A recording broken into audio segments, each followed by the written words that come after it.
हमारी संस्कृति, हमारे संस्कार सदा रहें हमारे साथ। सब्सक्राइब करें।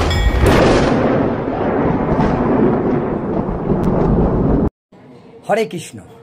नमस्कार बंधुगण, आजकेर दिने आमरा सबाई दौड़े चलेছি एकटार पर एकटा इच्छे चाहिदा पूर्ण करार जन्य।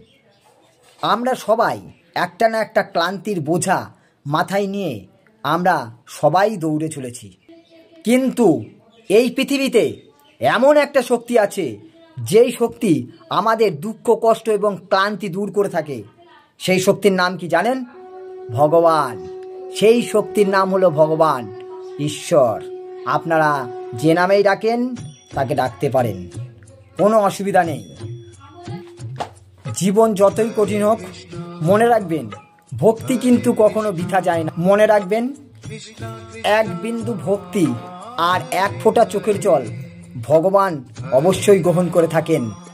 ভগবান শ্রীকৃষ্ণ গীতায় বলেছেন, যে আমাকে যেভাবে ভজে আমি তাকে সেইভাবেই দর্শন দিই। হরে কৃষ্ণ। ভাবো তো, একটি প্রদীপ যদি অন্ধকার দূর করতে পারে তাহলে তোমার ভক্তি করুণা কেন ভগবানকে টানবে না? অবশ্যই টানবে। নিষ্ঠা ভরে ভক্তি ভরে তার নাম করো। হরে কৃষ্ণ কৃষ্ণ কৃষ্ণ হরে হরে, হরে রাম রাম রাম হরে হরে। দেখবে অবশ্যই তোমার ভালো হবে, তোমার কল্যাণ হবে এবং তোমার পরিবারের সকলে সুস্থ সবলভাবে জীবনযাপন করবে। তাহলে আজই পণ করতে হবে যে আমরা একবার করে হলেও হরি নাম করব বা যে কোনো ভগবানের নাম করব। হরি নাম করতে হবে এমন কোনো কথা নেই। আপনি যে কোনো দেবদেবীর নাম করতে পারেন, কিন্তু আপনাকে ভক্তি ভরে নিষ্ঠা ভরে তাকে ডাকতে হবে। যদি তাকে ডাকার মতো ডাকতে পারেন তবে অবশ্যই তিনি সাড়া দেবেন। হরি নামে কথাই বলেছে যে হরি নামে পাথর গলে যায়, আর মানুষের হৃদয় গলবে না? প্রতিটা মানুষের হৃদয়ও গলে যায়। দেখবেন হরি নাম করতে করতে অনেকের চোখের জল ফেলে, তার কারণ কি? হরি নামের এত শক্তি। তাহলে আজ থেকেই আপনারা প্রত্যেকেই ভগবানের নাম করবেন এবং ভালো থাকবেন এবং অপরকে ভালো রাখবেন। এটি আমি সবাইকে বলতে চাই যে যে নাম করা মানে এই না যে আমাকে অমুক দেবতাই পূজা করতে হবে এমন কোনো কথা নেই। আপনি যে কোনো দেবতার পূজা করতে পারেন। তাহলে আজ থেকে সকালবেলায় 1 মিনিট যদি তার নাম তুমি স্মরণ করো তবে দেখবে তোমার জীবন অবশ্যই বদলে যাবে। তুমি এটি পরীক্ষা করে দেখতে পারো যে তোমার জীবন বদলাচ্ছে কিনা। সব সময় মনে রাখবেন ভগবানই একমাত্র শক্তি যিনি আমাদের পরিচালনা করে থাকেন। কোনো জড় বস্তু দিয়ে এই পৃথিবী চলেনি আর কোনোদিন চলতেও পারে না। তার পিছনে একটা মহান শক্তি কাজ করছে। এই মহান শক্তিটার নাম কি? ভগবান। সুতরাং তার নাম করুন, সবাই ভালো থাকুন।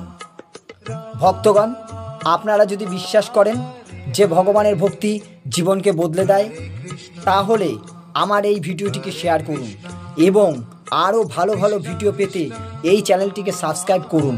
এবং মনে রাখবেন যে ভক্তি ভাব অবশ্যই মনের মধ্যে থাকা চাই। যে কোনো দেবতার পূজা করতে পারেন, তাতে কোনো অসুবিধা নেই, কিন্তু যাকেই পূজা করবেন তাকে ভক্তি ভরে নিষ্ঠা ভরে পূজা করবেন। মানুষকে মানুষের মতো ভালোবাসবেন, জীবজন্তু পশু পাখি সবাইকে ভালোবাসবেন, সবার জন্য কিছু করার চেষ্টা করবেন। কিন্তু সব সময় মনে রাখবেন যে সব সময় সৎ পথে চলে তাকে জীবনে কেউ কোনোদিন টলাতে পারে না। আপনি যে কাজটি নিষ্ঠা ভরে করবেন সেটি আপনি কর্ম, আর যেটি আপনি আপনার নিষ্ঠা ভাব যেটিকে দেখাবেন সেটি হচ্ছে আপনার ধর্ম।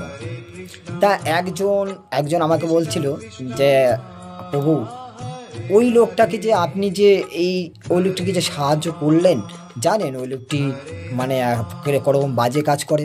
তা আমি ওনাকে একটা কথাই বলেছিলাম, আমি যে ওই লোকটিকে সাহায্য করলাম এটি হচ্ছে আমার ধর্ম, আর ওই লোকটি যে বাজে কাজ করে সেইটি হচ্ছে ওই লোকটির কর্ম। ওই কর্মের জন্য লোকটি নিশ্চয়ই ফল ভোগ করবে, আর আমি যে ধর্ম করলাম তার জন্য আমি নিশ্চয়ই আমার ফল ভোগ করব। সুতরাং মনে রাখতে হবে সবাইকে সমানভাবে ভালোবাসতে হবে, সে যেই হোক না কেন। হরে কৃষ্ণ। আজকে এইটুকুই। আমি আশা করব আরও ভালো ভালো কথা হবে, ভালো ভালো বাণী হবে, শ্রীকৃষ্ণের বাণী হবে এবং আপনাদের সবাইকে আমি আরও ভালো ভালো কথা বলবো। সৎসঙ্গ করব। সৎসঙ্গ করুন, নিজের জীবনকে বদলান। মনে রাখবেন, একটা পচা ফলের মধ্যে যদি 10টা ফল রাখা যায়, ভালো ফল, সেই 10টা ফলও দেখবেন আস্তে আস্তে পচতে শুরু করে। সুতরাং একটা ভালো কথা সমস্ত মানুষের জীবনটাকে বদলে দিতে পারে। একটা কথা মনে রাখবেন, একটা প্রমাণ সমস্ত মিথ্যাকে মিটিয়ে দিতে পারে। এই কথাটি মনে রাখবেন। সুতরাং সবসময় ভগবানের নাম করুন, সকালে অথবা বিকালে একবার ভগবানের নাম করুন, দেখবেন অটোমেটিক আপনার জীবনে পরিবর্তন হতে চলেছে। আপনি কোনো কাজ করার আগে তখন 10 বার চিন্তা করবেন। কোনো বাজে চিন্তা, কোনো বাজে কাজ আপনার দ্বারা হবে না। তাহলে আজকে এইটুকুই। যদি ভিডিওটা ভালো লাগে তাহলে শেয়ার করবেন, কারণ এগুলো আমাদের ভিডিওর প্রথম ধাপ। এরপর থেকে আমরা ধাপে ধাপে আরও ধর্ম সম্পর্কে বিভিন্ন রকমের মন্তব্য বা বিভিন্ন ধরনের আমরা যে গীতা পাঠ বলেন বা কীর্তন ভজন সবই তো মোটামুটি আমাদের চ্যানেলে রয়েছে, কিন্তু আমরা তো শর্ট ভিডিও নিয়ে বেশি কাজ করতাম। এবার থেকে আমরা লং ভিডিও নিয়ে কাজ করা শুরু করছি, যাতে মানুষের প্রতি ভক্তি ভাব, কৃষ্ণ প্রেম এইটি জাগানোই আমাদের মূল উদ্দেশ্য। এছাড়া মানুষকে মানুষের মতো গড়ে তোলা। যে লোকটি গীতা পাঠ করেছে বা গীতা পড়েছেন, আমি হলফ করে বলতে পারি সেই লোকটির মধ্যে অবশ্যই পরিবর্তন আসবেই। কারণ গীতাতে বলাই আছে, যে কোনো মানুষকে মানুষের মতো করে তোলাই গীতার মূল উদ্দেশ্য। এবং ভগবান শ্রীকৃষ্ণ গীতার বাণীতে স্পষ্টভাবে লিখেছেন, যে কোনো ব্যক্তি গীতা পাঠ করলে তিনি অবশ্যই মানুষের মতো মানুষে পরিণত হবে। হরে কৃষ্ণ। আজকে এইটুকুই। এরপরে আপনারা আমাদের চ্যানেলের সাথে জুড়ে থাকবেন, আমাদের চ্যানেলটি সাবস্ক্রাইব করবেন, তাহলে নতুন যেই ভিডিওগুলো আসছে সেগুলো আপনাদের কাছে অবশ্যই পৌঁছে যাবে। আপনারা কমেন্ট করবেন, আপনারা জানতে চাইবেন ধর্ম সংক্রান্ত বিভিন্ন ধরনের প্রশ্ন যদি আপনাদের মনের মধ্যে থেকে থাকে, অবশ্যই আপনারা প্রশ্ন করবেন, কমেন্ট করবেন। খারাপ লাগলেও বলবেন, ভালো লাগলেও বলবেন। আমি যতটা চেষ্টা করব আপনাদের সেই প্রশ্নের উত্তর দেওয়ার জন্য। তাহলে আজকে এইটুকুই। সমস্ত ভক্তগণকে আবার আমার প্রণাম এবং ছোটদের আমার ভালোবাসা জানিয়ে আজকের এই অনুষ্ঠান আমি এখানেই শেষ করছি। হরে কৃষ্ণ। সবাই ভালো থাকবেন। হরে কৃষ্ণ কৃষ্ণ কৃষ্ণ হরে হরে, হরে রাম রাম রাম হরে হরে। আজ এইটুকুই। धन्यवाद।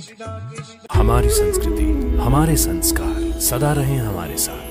सब्सक्राइब करें तिलक।